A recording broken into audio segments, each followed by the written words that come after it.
श्याम बाबा की कृपा, रामू की बदली किस्मत।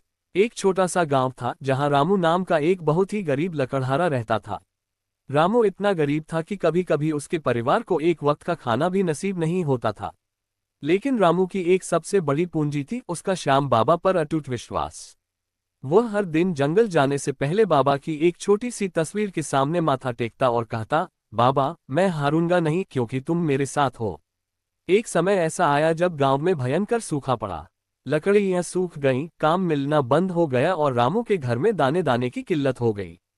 पड़ोसियों ने उसे सलाह दी कि वह शहर जाकर कोई छोटा मोटा काम ढूंढ ले, लेकिन रामू का मन नहीं माना।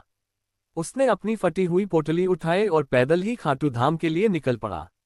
उसने सुना था कि बाबा श्याम हारे का सहारा है।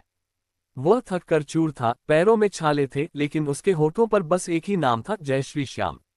जब रामू खाटू पहुंचा और बाबा के विग्रह के दर्शन किए तो उसकी आंखों से आंसू छलक पड़े।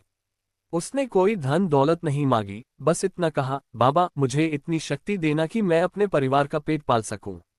मंदिर की सीढ़ियों पर बैठे उसे एक वृद्ध व्यक्ति मिले।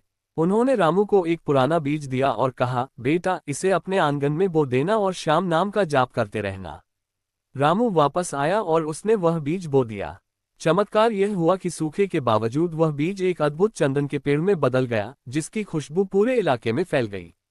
उस पेड़ की टहनियां जब सूखीं तो उनकी मांग बाजार में इतनी बढ़ गई कि रामू की आर्थिक स्थिति रातों रात बदलने लगी। ईमानदारी, रामू ने कभी लालच नहीं किया। उसने अपनी कमाई का एक बड़ा हिस्सा गरीबों की सेवा में लगाया। व्यापार का विस्तार, धीरे धीरे उसने चंदन की खेती शुरू की और वह जिले का सबसे बड़ा व्यापारी बन गया।